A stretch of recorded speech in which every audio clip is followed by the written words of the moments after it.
Strategi menyusun latar belakang artikel ilmiah, mengidentifikasi gap dengan contoh praktis.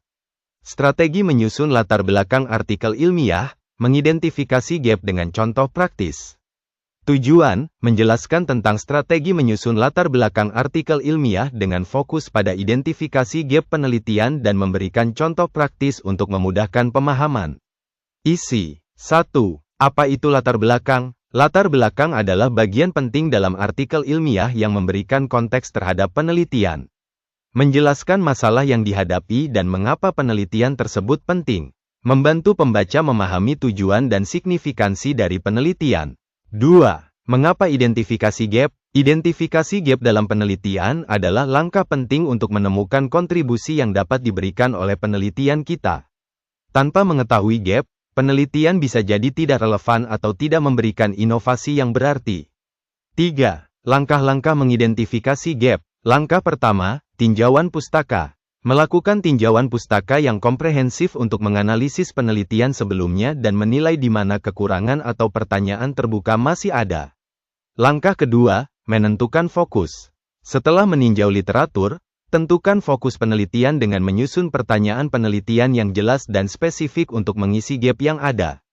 Langkah ketiga, mengembangkan hipotesis. Berdasarkan gap yang diidentifikasi, kembangkan hipotesis yang akan diuji dalam penelitian. Hipotesis harus terukur dan relevan dengan tujuan penelitian. 4. Contoh praktis. Misalnya, jika penelitian sebelumnya menunjukkan bahwa pengobatan A efektif, gap mungkin terletak pada efek samping yang tidak diteliti. Penelitian baru dapat fokus pada analisis efek samping tersebut untuk memberikan wawasan yang lebih mendalam. 5. Menyusun latar belakang setelah mengidentifikasi gap. Sajikan informasi yang relevan dan gunakan data yang mendukung untuk menunjukkan pentingnya gap dan bagaimana penelitian kita akan menjawabnya. 6. Struktur latar belakang. Latar belakang harus memiliki struktur yang jelas, dimulai dengan penjelasan umum tentang topik, diikuti dengan identifikasi gap, dan diakhiri dengan tujuan penelitian.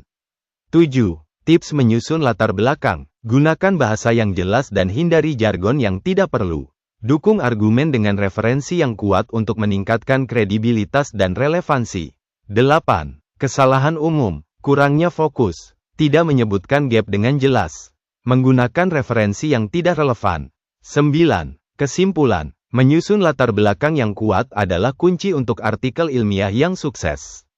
Dengan mengidentifikasi gap dan menyajikan informasi yang relevan, kita dapat memberikan kontribusi yang berarti dalam bidang penelitian.